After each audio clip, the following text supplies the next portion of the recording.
Welcome to Focus Today. I'm your host, Perry Atkinson, and well, here we are the day after the election, and honored to have back in the studio with us today Colonel David Dotterrer. He's ran for Senate District number 3 in the state of Oregon against incumbent Alan Bates, and did not prevail last night. Yep. And that's quite an experience. I can tell you, I've been on that side of the fence before. But how you doing? I'm doing great. Are you? I feel just great. You know, again, it was we talked about it yesterday. You know, you just pray about it, and you say, you know, you have peace, and you just feel like, okay, you know, this is what the Lord willed, and this is what it's all about, and you just move on. And you're comfortable with that? I'm comfortable, absolutely comfortable with that. I mean, I got up this morning and I thought, you know, I probably ought to feel really, really bad, and I don't. You know? Well, you ran an incredible campaign, and the reason I wanted David to be here today, win or lose, was to talk about how you went about it. I mean, money's a big issue, and you got to raise it. Messaging's a big issue. You got to figure out what you're going to do there. Right. But you knocked on 12,000 doors. My stars! When did you sleep? Yeah. Oh no. You know, that was we started in April, and we got a lot of sleep. We got plenty of sleep. But I'm just so proud of the fact that and blessed that my wife went along with me on all of those, and I had such a great group of people on my campaign team. I'm honored to have been working with them, and they were so supportive. You know, back to the idea about the messaging and everything, I really think that it's very clear that the Republicans and the conservatives need to sit down now in Oregon and say, okay, why is it that Oregon didn't follow the rest of the country? Because it's very clear that we did not. The rest of the country went a certain way, and in Oregon we didn't go that way. And why was that? And we need to be hard on ourselves, we need to be brutal, and just really tear into that and ask that question. Well, that is the question, because in some ways the state actually got bluer last night. Oh yes, absolutely. We went the opposite direction of the rest of the country. I mean, we passed marijuana. We said no to GMOs. I mean, all of those things. But if you look at the governor won. You know, clearly. And you look at the Senate Republicans. Yeah. You know, the Senate Republicans. This was all supposed to be about, you know, let's maintain that 16-14. Well, it looks to me like right now they've lost seats, and so therefore it is bluer there. I don't know exactly where the House is right now, but I mean the point is that it's very clear, again, that we the people of Oregon in the aggregate now went in a different direction than the country, and why is that?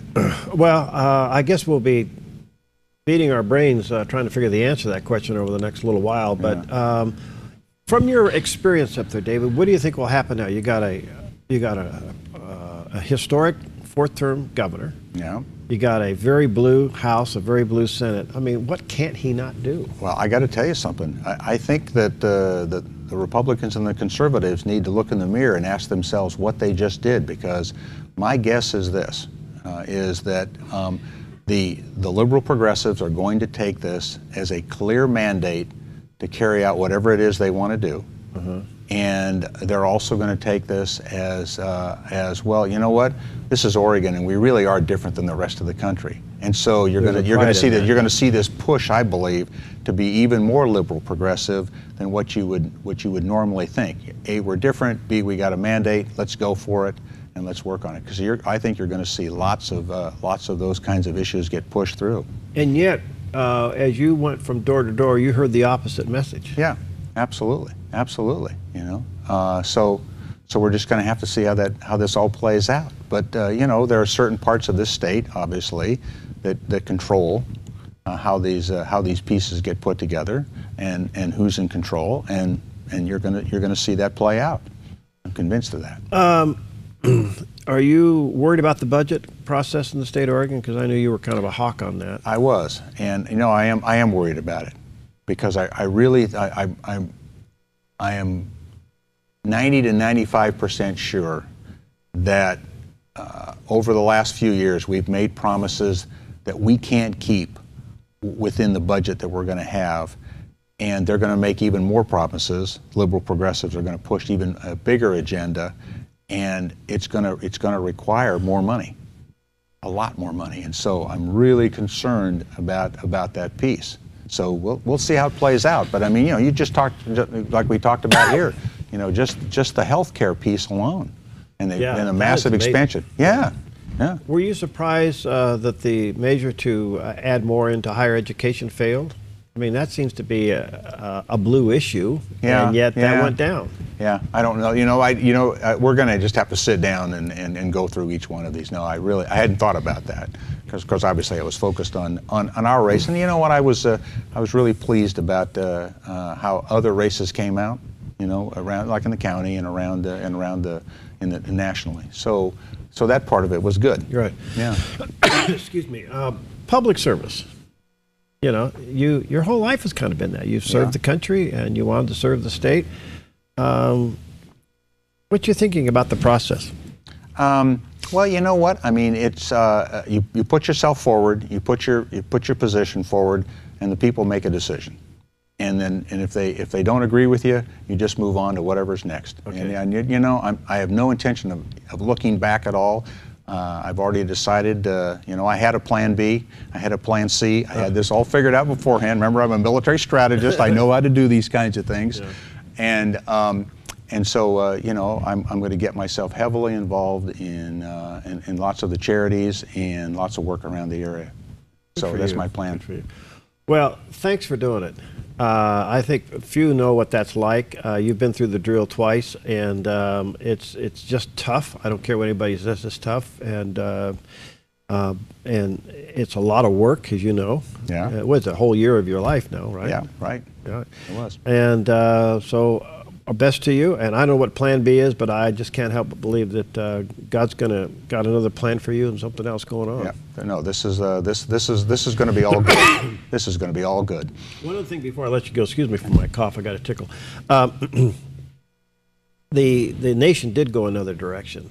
I mean, sharply. Oh yes, absolutely. I mean, sharply.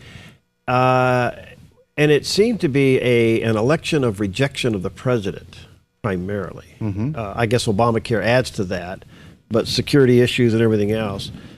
What you thinking? Well, I think also that also in the rest of the country that you saw some better messages being sent by those candidates of what they stood for, and I think that's what really we need to figure out here in Oregon of what it is that we do stand for and what is our message, what's our positive message, and I think that's very important. Well, Dave, blessings on you. Thanks again for a hard-fought race, and keep up the good work. And I'm sure you're going to be around. I'll be around, and I'll be seeing lots of people. And again, I just feel blessed and honored to have all those people that put in so much effort to help me in this. Thanks for being a gentleman. You betcha. All right, we'll take a quick break. We'll be right back.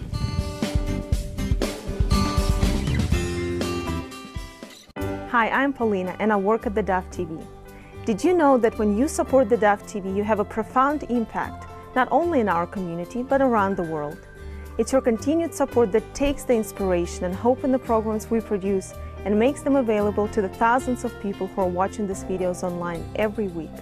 Help bring encouragement and hope to our valley and beyond by making a secure online donation today at our website, thedove.us.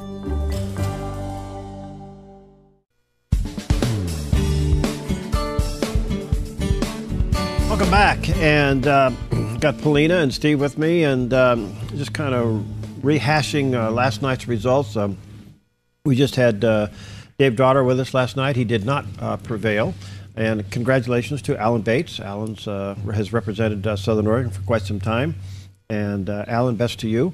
But Oregon did not go the way of the country. I mean, it almost took a 180-degree turn and went the other way from what the rest of the country did. I don't know if you guys ever thought about that. Yeah, you're right. If you were to look at what happened in the state, we kept all the incumbents, not only the incumbents, but also the trends for what Oregon is kind of known for. But it seems like scandal doesn't seem to play a factor too much in it. It is where some would say, well, we're an exceptional state. Others would say, that's an exceptional state. So you could use that in either positive or negative, saying we won't go the trend of the rest of the nation. But you wonder, if the rest of the nation is going into a Republican mode, where does that leave Oregon? Especially, the concern I have is something you mentioned early on, and that's that our own state legislature now is what we have to deal with, is far more democratically controlled now than it was before. And what does that really mean then for the minority Republicans?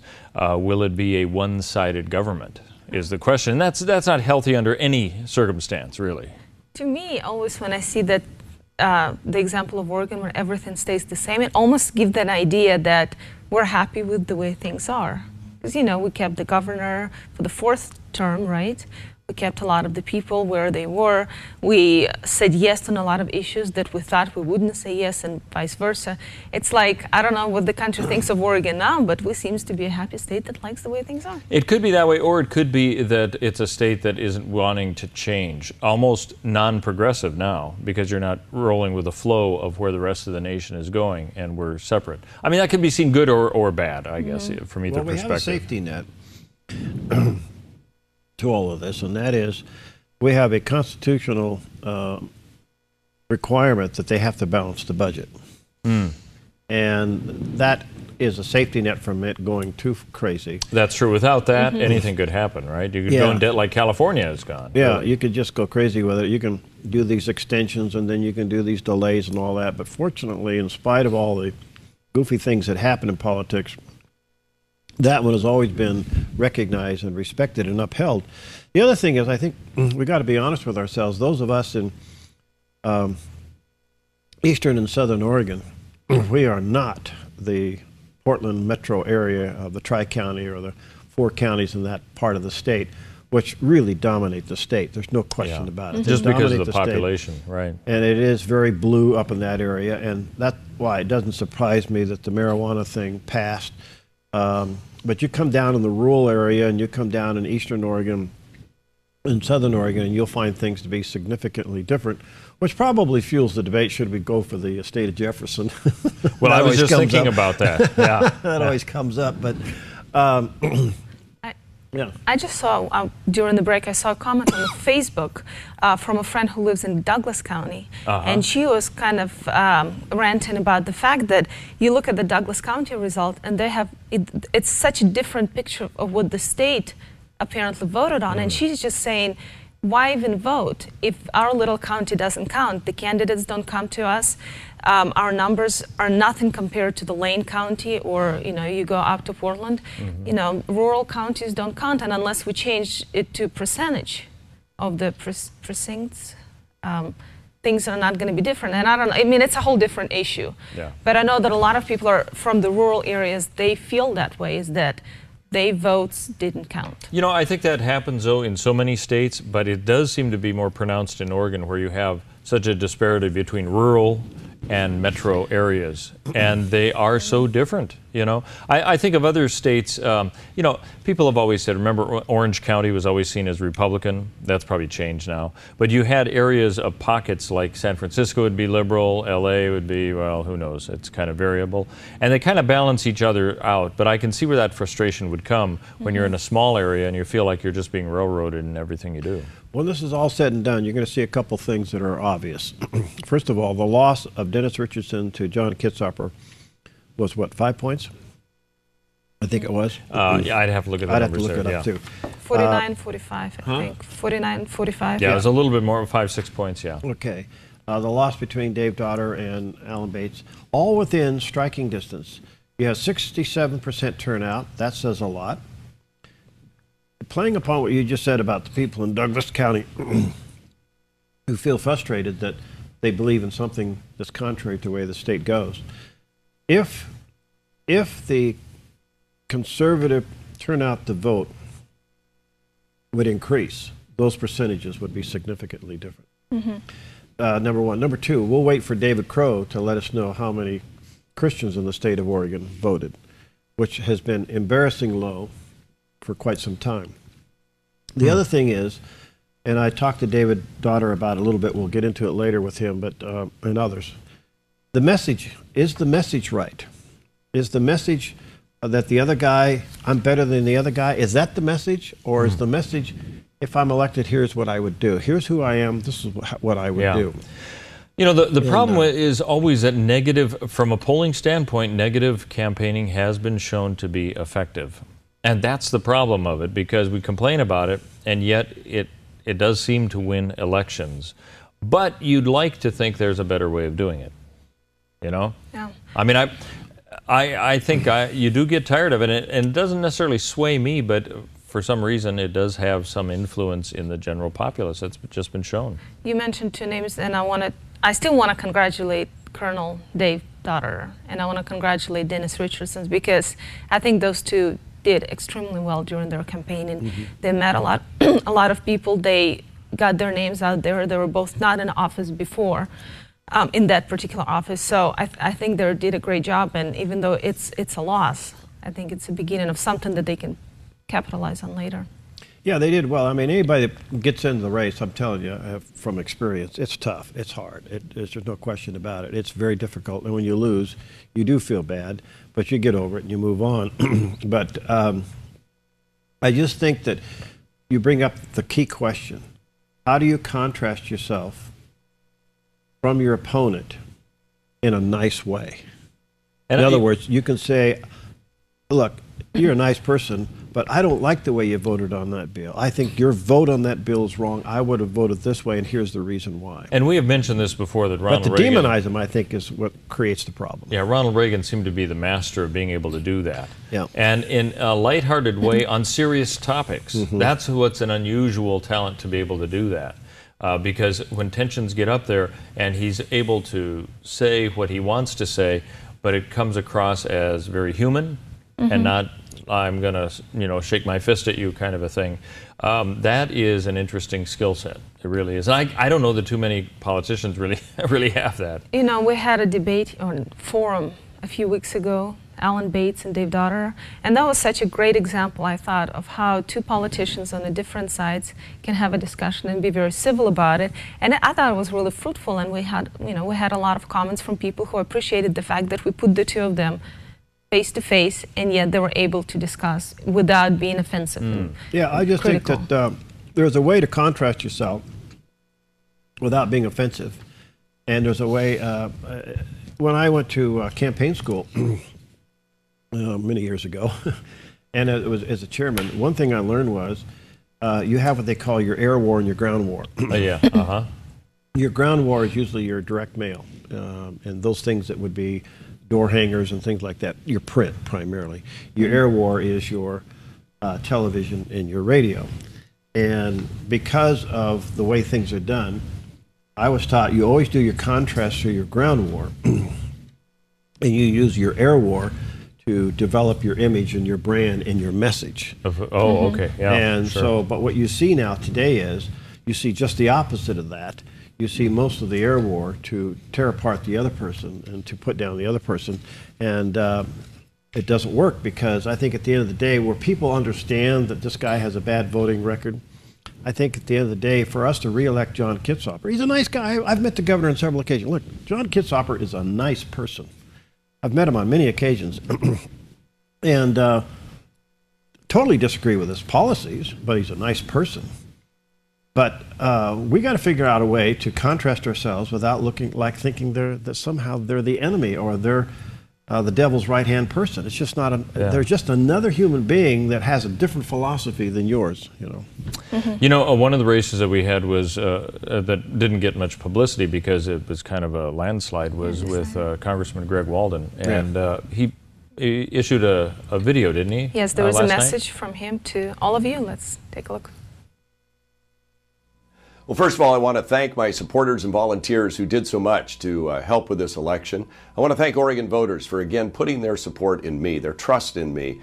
I really appreciate it. I look forward to going back to work on these issues that matter so much to our country and to our state. Getting the economy going again, getting Oregonians better paying jobs, working on our forestry legislation, fixing the problems so our veterans get the health care they need, and taking care of the other issues that are so important to our country, our state, and to this community.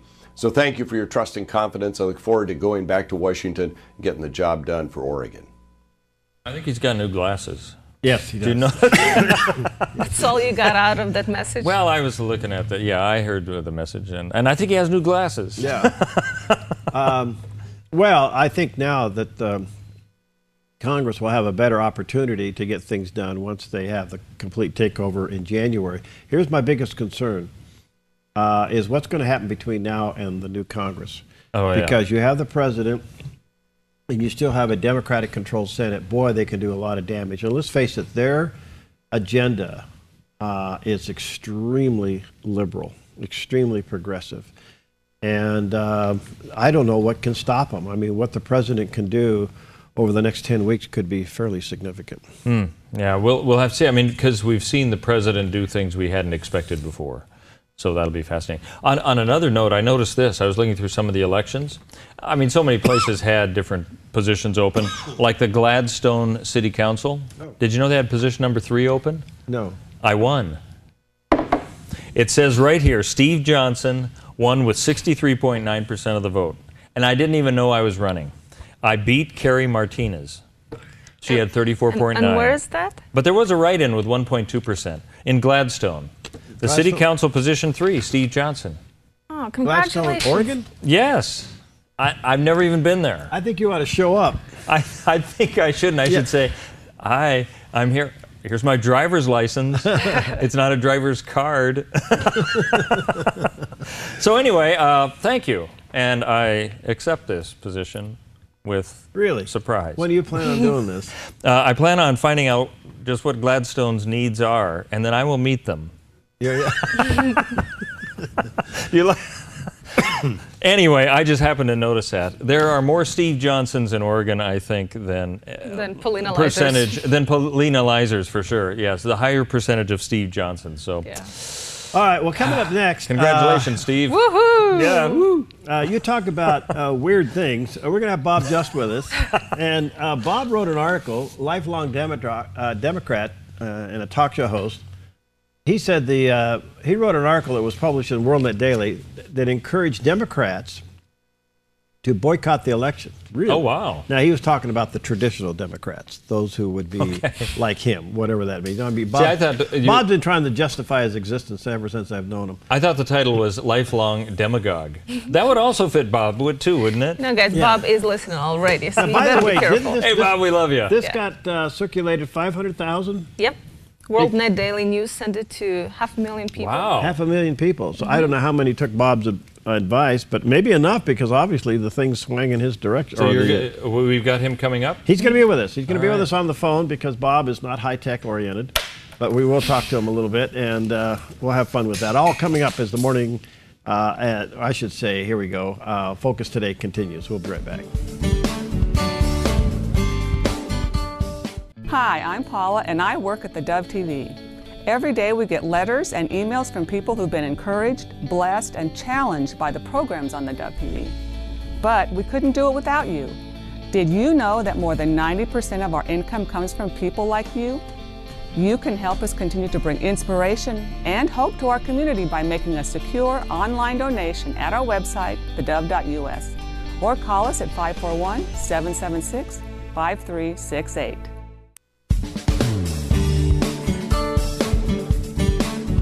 Welcome back, and coming up in just a few moments, we're going to have our good friend Bob Just with us and comment on what's happened as a result of the election. And nationally, things really swung the other way. Oregon just went bluer, and the country overall went more red. So what does this mean?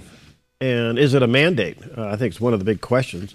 Is it a mandate? So we look forward to talking to Bob about that. Bob wrote an article that was published in WorldNet Daily, and WorldNet Daily ended up sending this article to over 500,000 people.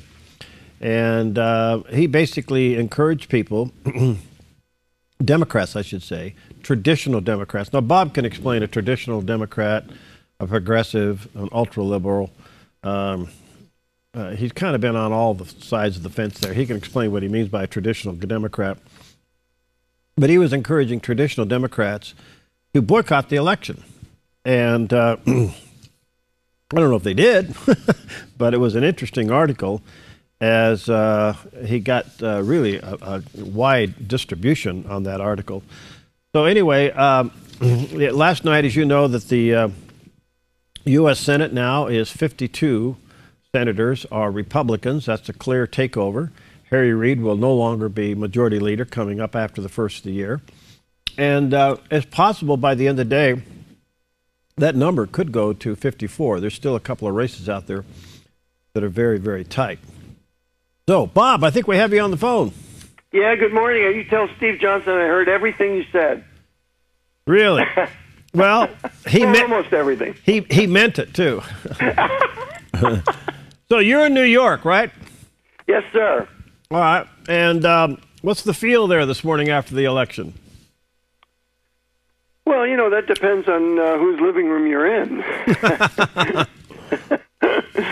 You know, I think right now, I would say everyone is processing. I think what happened yesterday takes some real processing.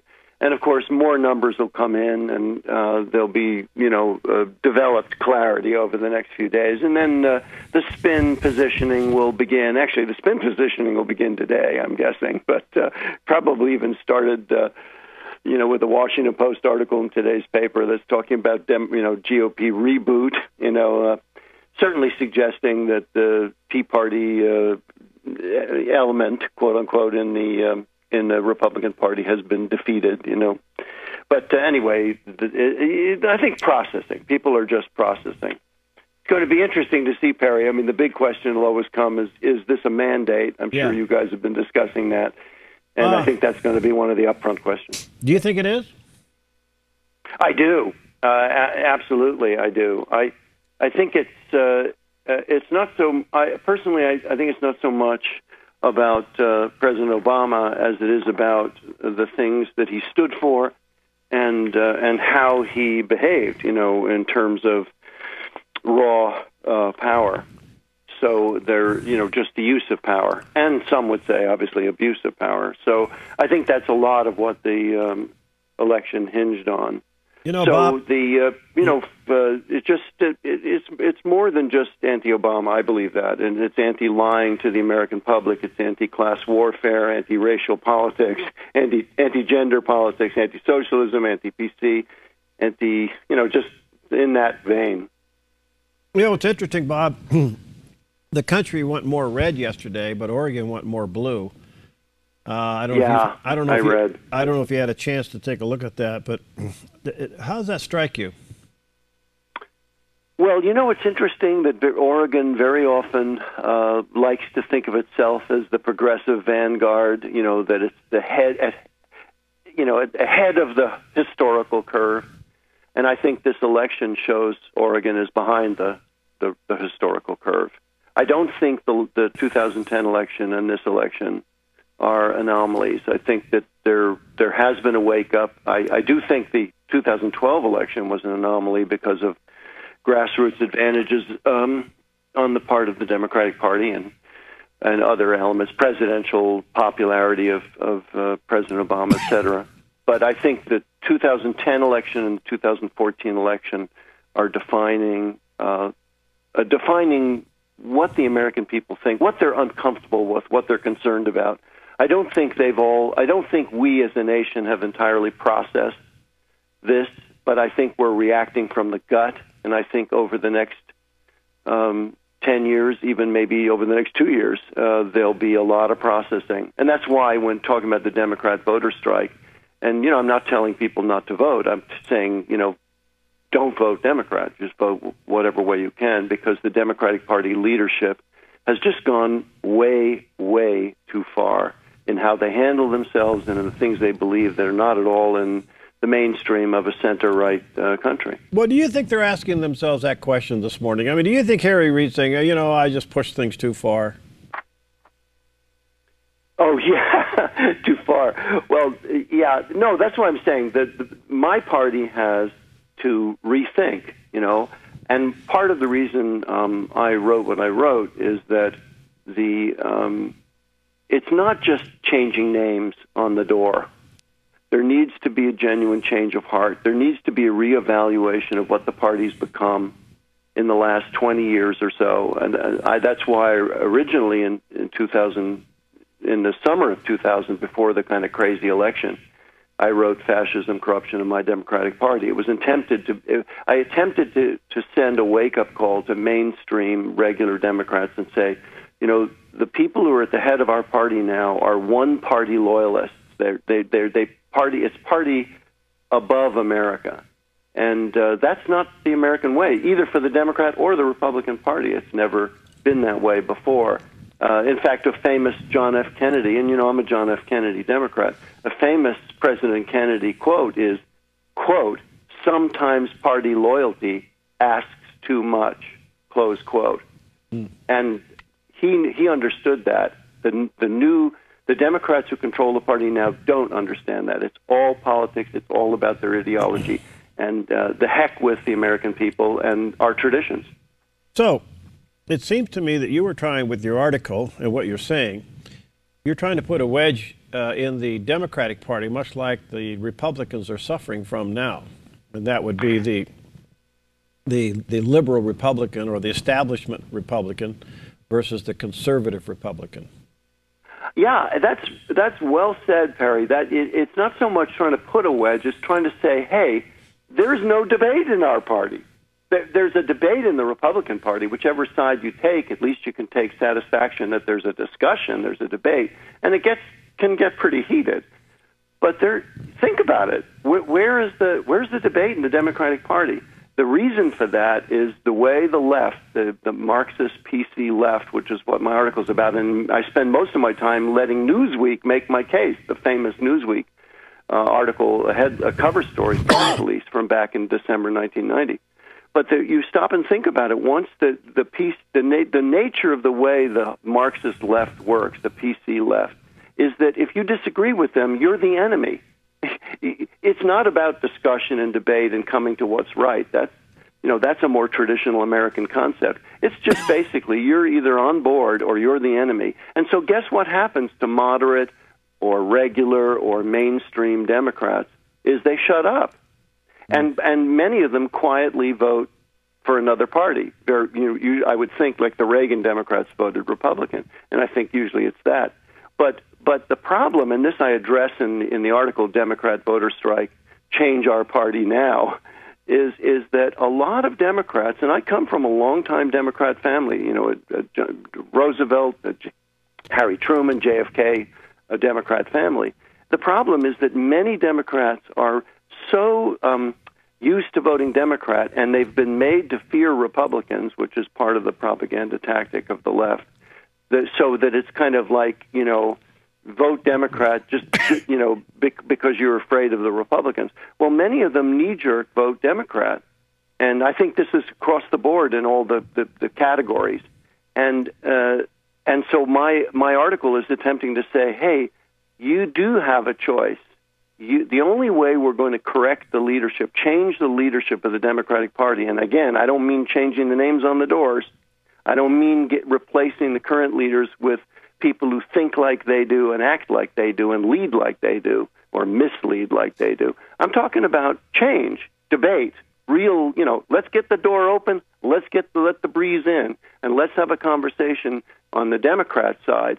And I can tell you, I got a lot of emails, Perry, of people saying, I'm so heartened that, there are Democrats who think that way, and so heartened to know that maybe that, discussion can begin so Republicans don't have to feel alone in having that conversation. Well, it's possible now with the mandate from last night's election, that's very possible nationally. The Democrats will allow that door to be open and that discussion to take place. I would assume that what you're saying will continue on even to the next election cycle, 2016. But on the other hand, that fear and intimidation that Democrats do among themselves worked pretty good in Oregon last night. Yeah, sadly, it's a technique that does work. It's been used by totalitarians, fascists, communists, whatever you want. It's an old tactic. It's shut up. I wrote years ago. I wrote after 9/11. I wrote a column silencing Muslim moderates, and I described the same process of how extremists can shut up moderates because they're afraid. In our country, you're not afraid you're going to get your head cut off by your party leaders, but you are afraid that you will be out of a job, that you will be ostracized socially, You know, when I created the Teach Freedom Award, Perry, you know all about this, and the most recent person to get it, Ronald Reagan, handed it to David Horowitz. And part of the reason I picked David Horowitz for the award is that he had the courage to change his mind, and knowing that he would lose all his professional contacts, all his social contacts, and that's what happened. Yeah. David Horowitz talks about it, you know. And this is not the way Americans act. I mean, Republicans don't act that way. If you disagree, there can be some heated disagreements, but no one wants to, you know, quote unquote, get the political knife out. They're not. They just say, look, we disagree, and we have to, you know, we have to work this out one way or another. But that's not the way the Marxist PC side, you know, acts. As Newsweek said, you know, one defies it PC at your peril. I mean, and so it's important to remember that what I'm talking about here is not me. What I'm talking about is the history of the Democratic Party, certainly the recent 20th century history of the Democratic Party, the last century. But I'm also basically in the article, as you know, quoting Newsweek. Newsweek is warning America about the rise of PC Marxism. And at the time when Newsweek did the story in 1990, PC Marxism had dominated many of the major college campuses. And lo and behold, 2 years later, when the Clintons rose to power in the presidency, that PC Marxist, ideology ended up in the White House. And guess what happens that mean? Well, you and I have discussed this for years. What does that mean? Well, if it ends up in the White House, it means it ends up in the judicial system. It ends up in the bureaucracy, whether it's the CIA or the military, right, because you know, these people basically stick together, and anyone who doesn't agree with them is considered the enemy. All right, let me take a break here, Bob. When we come back, Bob Justice with us this morning, live on the phone from New York City, and I want to talk to him about, even though the Republicans took control of the Senate last night and added to their numbers in the House, we are now in this interesting lame duck session where a lot of damage could be done. And I want his comments on that. We'll be right back with Bob Just.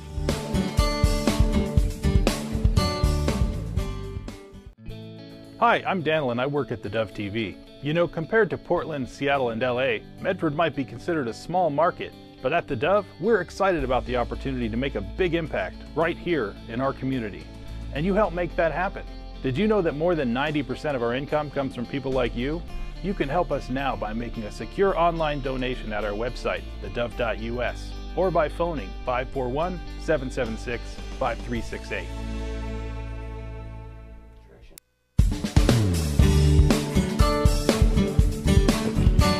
Okay, we're back, and our guest today is Bob Just. He's on the phone with us from New York City, and we're just kind of doing a little bit of a recap of the election last night and some of the results. As you know, nationally, things swung into the red zone. Locally, well, I should say statewide, things swung deeper into the blue zone, even though we did have some local races that fared pretty well.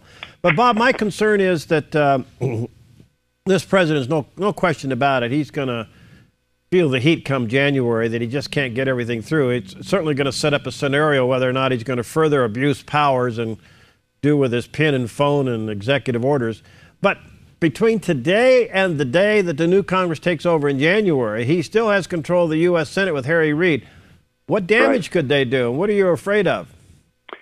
Well, the one that's commonly singled out is some kind of executive order making approximately 11 million illegal aliens citizens, or some path to citizenship or right to work or whatever. I don't know what form it'll take. Let me just say this, and there may be other things certainly that he can do, but he has a problem, and this is the problem as I define it. This is the thing that weighs on our side, that it may not get too radical. Well, let me first say, on his side, the Marxist mentality, the Alinskyite, which I talk about in the book, in the article, the Democrat voter strike, Change Our Party Now, is that both Obama and Hillary Clinton are Alinskyite, and the nature of Alinskyite, the Marxist Alinskyite attitude, is to cause conflict, and to keep causing conflict till people are tired, to wear them down, to create division. So that's what they do. So there's a very good chance he'll attempt to do that, and the illegal immigrant issue is definitely a hot button. He would definitely cause a lot of division in this country if he did something like that. But here's what weighs on the other side. The big danger for the left, remember the left, you and I have talked about this for years, but the left always pretends to be moderate, pretends to be family-oriented, pretends to be generally conservative. I mean, let's face it, Barack Obama ran as a JFK Democrat. I mean, the whole tone of it was JFK. Even the family stepped forward and said, well, of course, he's not that. Okay, so their problem is, what if the American public wakes up? What's exciting to those of us who are traditional Americans is the 2010 and 2014 election is it suggests the beginning of a political awakening, which, by the way, I think also connects to a spiritual awakening. When you realize someone's lying to you, there's a spiritual awakening. You start to realize who loves you and who doesn't love you, and issues like that start to come to fore, and that starts to get into the spiritual arena. So the big danger for the Democratic Party, for the PC leaders, the ones who control the party, the takeover crew, the big danger is that we'll wake up to just what my article is about. We'll wake up to who they are. So President Obama's problem is the more radical he gets, the more likely it is that the Americans will wake up. I thought one of the good things McConnell said in his victory speech last night is he said there's race isn't what this is about. There's a new race, and it's to turn this country around. He said that's his goal, to turn this country around. Well, Perry, you and I know, what does it take to turn the country around? It takes an awakened America. Yeah. You can't turn this country around if we live in a fog of welfare government, and the government says what's right and what's wrong, and not under God America, but under the government America. So we have to wake up to that, and that's what the hope of turning the country around. That's why you and I have always said that ultimately spiritual revival is the only thing that's going to rescue this country, both from our foreign enemies and from the domestic insanity, confusion that we face. Bob, So that awakening, that's their problem, is that we might wake up more if they get radical. Yeah. Do you trust Mitch McConnell to do it? Well, I'm glad he said it, because he put a marker down. And look, I am of two minds about McConnell, and I know there are colleagues of ours in the media, talk show hosts, who don't like McConnell. McConnell said some things about the Tea Party that I still haven't quite forgiven him for. I mean, as I believe that mom and pop, get sanity back in the government Tea Party. I think that it's a good thing. And he, but I will say this, that I've watched McConnell for many years during the Clinton era, even back to the very end of the Cold War. And McConnell has stood in the breach so many times that I still have a heart for him. In other words, I still see he's a mild-mannered guy, and I don't know, I don't really know the answer to your question, but I have seen him stand in the breach, and so I'm hoping that this wake-up call that you and I are talking about, and by the way, my article isn't just for Democrats. It's good for Republicans to read the article because it helps them to understand. Oh my gosh, that same struggle is going on in the Republican Party. Maybe not so extreme, but it's going on. So the question is, will McConnell wake up based on the way Obama has been behaving and the Democratic Party has been behaving? What do you think about that? Well, I've been trying to wrestle with it ever since it occurred. I guess what I'm trying to figure out is that there's some young bucks in the Senate, the Ted Cruz, the Marco Rubios, the Rand Pauls, and others, who are going to push him, and they're going to push him hard, and that needs to be done, and that really needs to be done. And you made the comment earlier about the Tea Party. I don't know if last night was a Tea Party victory. I do think that last night was a rejection of the president and his policies and his governing, and so. But if the Republicans aren't successful over these next 2 years, for whatever the reason be, then they can blame it on the Tea Party. And I'm concerned about that because I don't know if John Boehner is strong enough to take advantage of this situation now. Yes, I understand. And of course, you add to that the presidential race and the fact that there are moderates who are going to be running for president. And I heard Karl Rove speak last night, and I see it as the Washington Post is positioning this as the Tea Party defeat because the main, the moderate Republicans, however you want it, but they would say they're conservative, and that's part of the debate. But the Karl Rove, establishment part of the party, right? They're touting that they had victory in primaries over Tea Partiers and got what they consider mainstream candidates, and consequently they won. But I think they raised the money, but the Tea Party people are the people in the grassroots doing a lot of the work. Yeah. And but the presidential thing is also going to shake out. What candidates step forward? How well do they represent constitutional Americanism? The Constitution wing of the Republican Party, which is the Tea Party wing. People like Cruz and others. How well do they articulate their case? I think it's an incredibly exciting time. I think this election was, wave doesn't even cover that. People have been using the word tsunami. Don't you agree? I mean, it's historically remarkable. Well, it is. I mean, to pick up six seats, but to pick up 7 and possibly 9 when it's all done is phenomenal. I mean, when have we seen this kind of a turnaround? It is. And, honestly, coming back to my article, and just the key is not my article. The key is to have a debate within the Democratic Party. What a good thing it would be for the country to see pushback from Democrats on the race, gender, sex, PC Marxism, the subpoenaing pastors in Houston and putting photographers in jail because they won't photograph a gay marriage. It's just gone way too far. We've just gone way too far, and there needs to be a debate on that, on foreign policy. Doug Schoen, who is a moderate Democrat who's on Fox News all the time, just wrote a book which I'm reading, is the Russia-China Axis, and he's talking about the serious foreign policy threat we face from Russia and China, while we're also focused on another serious threat, and that is terrorism in the Mideast and ISIS. The point is there are Democrats that are sensible about foreign policy, the Scoop Jackson Democrats, the John F. Kennedy Democrats. That sensibleness, that common sense has to transfer to social issues. It has to transfer to domestic issues. There were great victories by pro-life Republicans in this race. It's very heartening.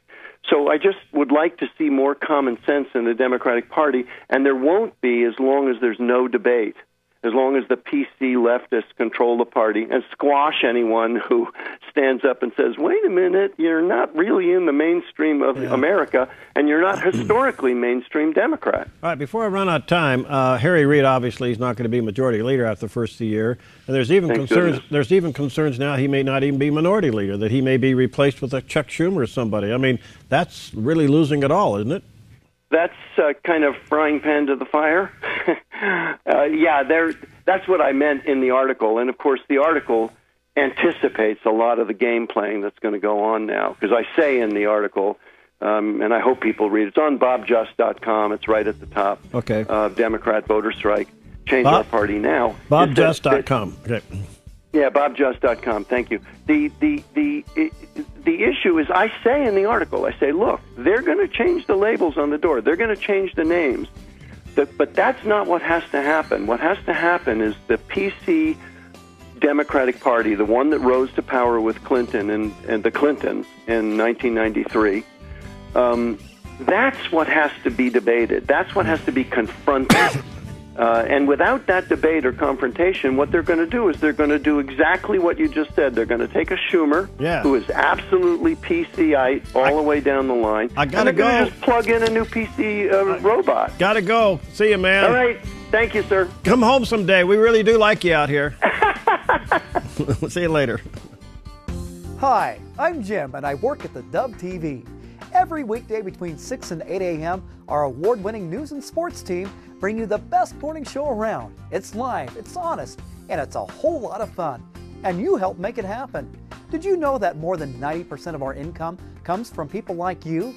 You can help us continue to air local programs that share your voice by making a secure online donation at our website, thedove.us.